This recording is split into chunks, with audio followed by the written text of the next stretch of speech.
And the threat of climate change and the impacts that it's going to impose certainly carry the danger of failure of several societies. And I suppose it is for this reason that the Norwegian Nobel Committee awarded the 2007 Peace Prize to Al Gore in the IPCC. And I hope this year's winner of the Nobel Peace Prize will carry forward the philosophy of doing something about climate change.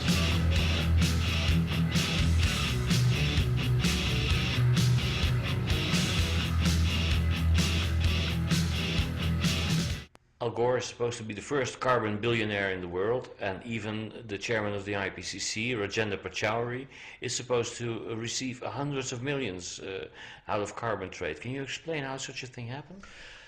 Rajendra Pachauri is supposed to be the chairman of the IPCC. Now this is odd, because he is a railroad engineer. Yes, we're always hearing that if you want to talk about the climate, you have to be a four-star climatologist at least. But he's not a climatologist. No, all you have to be is somebody who goes along with the nonsense. It doesn't matter what qualifications you have or don't have. He himself doesn't know enough climate science to know one way or the other whether what he is saying is right. I went to a lecture that he gave at the University of Copenhagen 3 nights ago. In that lecture, he told lie after lie after lie. It would have been lies if he had known what he was talking about, but he didn't. I called him out on just one of the lies. He had used a graph which was bogus. He was trying to pretend that the rate of increase in temperature has itself been increasing over the last 150 years globally. It hasn't. The technique he was using to pretend that it had came from an IPCC document, but it was bogus. It was invented by one of the scientists in the ClimateGate emails. Fraudulent graph designed so that scientists could make money whipping up fears about climate change. So I confronted him with this, and I said, this is fraudulent. You ought not to use it. I explained why it was wrong. I gave him 48 hours to correct it, and I gave him a letter, 10 pages long, explaining in great detail, including an answer I'd got from the British government obtained from the IPCC about this graph, that it was wrong. I gave him 48 hours to reply. He didn't reply. I am now going to turn that letter over to the Indian police, and I am going to say that Rajendra Pachauri is a fraudster on one of the biggest scales I've ever seen in the world. Because while he has been chairman of the IPCC, he has also been chairman of the Tata Steel Industries Energy Research Institute, which employs 700 people worldwide.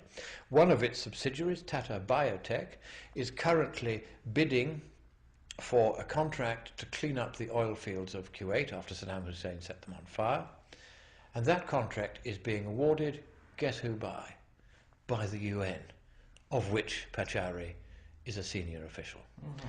And he is using fraudulent graphs from the UN to promote the global warming scare, out of which Tata Industries is making a very large fortune by closing down a steel works in the north of England, employing 700 people, throwing them on the dole, and opening exactly the same steel works in India.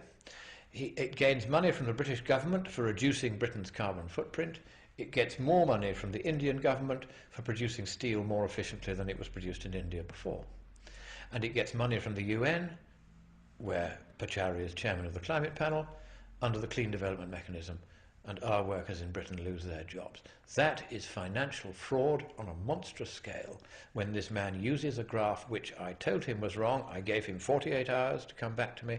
He didn't do it. He is going to jail for fraud. You heard it here first.